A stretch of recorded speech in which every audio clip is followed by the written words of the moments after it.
Bonjour Mathilda. Bonjour. Alors, est-ce que tu peux te présenter en quelques mots? Du coup, je m'appelle Mathilda, j'ai 27 ans et j'ai fait mon service civique au CIGE à Angoulême en 2021. J'étais sur une mission numérique et du coup, j'ai aidé pour le collectif 100% jeunes, qui n'est plus d'actualité, mais je faisais un peu de com, j'ai aidé tout ce qui était affiches, etc. Ok. Est-ce que tu pourrais me dire pourquoi tu as choisi de faire un service civique à ce moment-là de ton parcours? Du coup, à la fin de mon BTS assistante de manager, j'ai souhaité faire une licence événementielle, qui n'était pas adaptée à mon handicap. En fait, à savoir que les AVS s'arrêtent après le BTS. Et donc, on avait vu pour qu'il y ait un élève qui m'aide au quotidien à prendre des notes, etc. Et en fait, la licence a fermé. Et du coup, je n'ai pas pu la faire. Et je voulais quand même acquérir de l'expérience. Et j'ai décidé de m'engager différemment. Mais en tout cas, de montrer que j'étais capable, malgré mon handicap physique, parce que je suis handicapée, je suis en fauteuil. Et du coup, je me suis dit pourquoi pas un contrat de service civique. Et j'ai été sur le site du service civique. J'ai tapé la région, j'ai tapé numérique et j'ai postulé pour une des missions que proposait le CIGE. Ok. Et du coup, est-ce que tu peux me dire quelles étaient tes missions principales pendant ton service civique? Du coup, comme je l'évoquais, je faisais principalement un petit peu d'événementiel. On faisait des ateliers, des rencontres entre jeunes. On faisait de la com aussi sur les réseaux, sur le site. On m'a formé à écrire des actualités. Voilà, donc tout un tas de choses pour me lier au numérique et à la communication. Ok. Est-ce que tu as une mission ou un projet dont tu es particulièrement fière? Oui, avec les volontaires qui étaient en même temps que moi, on a créé un calendrier pour valoriser les projets des jeunes qui avaient été accompagnés par le CIGE. Et du coup, chaque mois, il y avait un projet qui était mis en avant avec tout ce qu'ils avaient fait, des photos, si c'était des événements, des festivals, tout ça. Et du coup, on mettait en avant chaque engagement des jeunes à travers ce calendrier. Super cool. Et est-ce que tu peux me dire qu'est-ce que cette expérience t'a apporté sur le plan professionnel? Voilà, beaucoup de choses.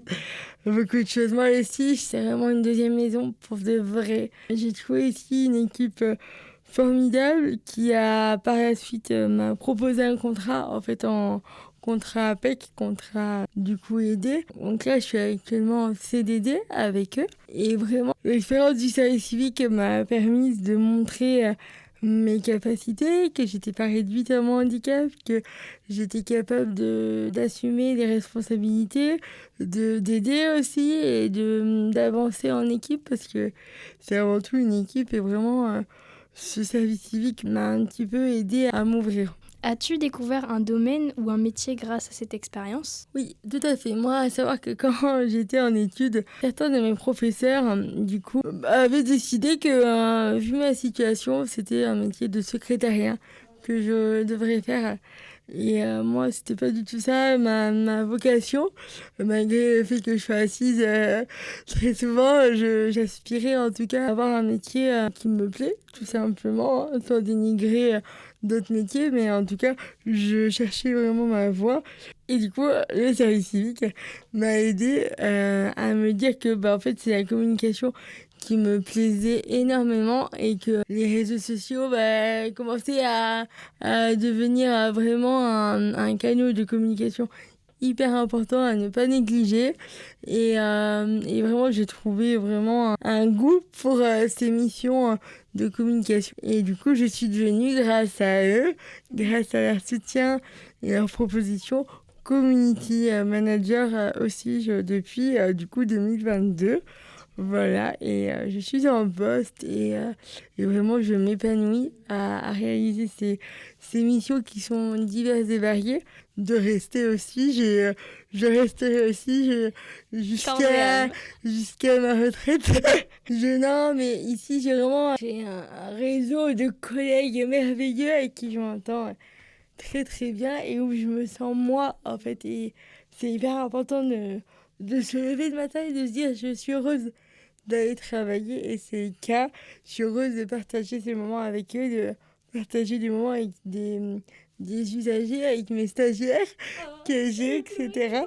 Et je suis bien dans ce rôle-là et vraiment j'ai trouvé ma voie. Donc merci au service civique. Qu'est-ce que tu as appris sur toi-même pendant cette année? Oh là là, beaucoup de choses. Le fait d'être capable d'assumer des missions, des responsabilités, de me faire confiance. Et ça c'est toujours un petit peu délicat d'y croire en tout cas. Mais j'y travaille et en tout cas le service civique m'a démontré que j'étais en capacité de travailler, capacité d'intégrer une équipe comme tout à chacun et que j'avais envie de travailler et de pas avoir l'aide attribuée et de rester chez moi. J'aspirais à avoir une vie comme tout le monde et je suis fière de m'être engagée et d'avoir fait ce parcours-là. Est-ce que tu aurais une rencontre ou une expérience marquante que tu retiens de ton service civique? Alors, Anne, ça a été ma tutrice, du coup, alors pas au service civique, juste après, mais du coup, je la voyais tout le temps. Et c'était elle qui était chargée de com, en fait, aussi. En fait, j'ai tout de suite accroché avec elle. On se ressemble beaucoup en termes de caractère. Et vraiment, en fait, elle m'a démontré que c'est ce métier-là que je souhaitais faire. Et c'est ça qui me plaît. Et je voyais en Anne, du coup, quelqu'un qui était, du coup, central. Et vraiment, Anne a été un pilier pour moi et c'est encore le cas. Puis ma collègue Myrtille qui est mon amie à l'heure d'aujourd'hui. Est-ce que tu as eu un moment difficile ou inattendu dans ton service civique et comment est-ce que tu as réussi à le surmonter? Alors moi, je suis quelqu'un d'assez stressé. Du coup, dès qu'il y a des choses un petit peu imprévues, fallait au début, on ne sait pas trop comment gérer les priorités. Ça peut être quelque chose d'assez dur. Mais j'avais un tuteur en service civique qui était très à l'écoute, qui me mettait à l'aise. Donc, dès qu'il y avait des petits moments de stress, il était là. Mais parfois, on est un petit peu débordé. C'est un métier qui est polyvalent. Donc, il faut être assez alerte quand il y a des demandes, quand il y a des questions, assez à l'aise. Donc je dirais ça, mais dans l'ensemble, il n'y a pas eu trop de moments difficiles. En tout cas, on m'a préservé beaucoup et on m'a vraiment mis en valeur sur ce que je pouvais apporter et on m'a écouté, donc c'était une belle expérience à vivre. Ok. Est-ce que si tu devais décrire ton service civique en 3 mots, lesquels choisirais-tu? Je choisirais comme mot collectif, bienveillant et solidaire. Que dirais-tu à quelqu'un qui hésite à s'engager en service civique? Honnêtement, faut pas hésiter parce qu'il y a que du bon à prendre. En tout cas, quand ça se passe bien, quand l'environnement est sain, que les personnes sont bienveillantes, il y a que du bon à apprendre. C'est vraiment une expérience bonne à prendre et une bonne entrée en matière du monde du travail parce que c'est pas un contrat salarié, mais c'est un engagement et de commencer à montrer un petit peu ce qu'on sait faire et montrer qu'on a envie parce que regardez, des fois ça peut déboucher sur des contrats salariés, donc comme quoi il faut toujours donner le meilleur et un contrat de service civique aide pour justement apprendre des choses sur soi et sur les autres. Bah, trop bien. Bah, merci beaucoup d'avoir répondu à mes questions, Mathilda. Merci à toi. Bisous. Bisous.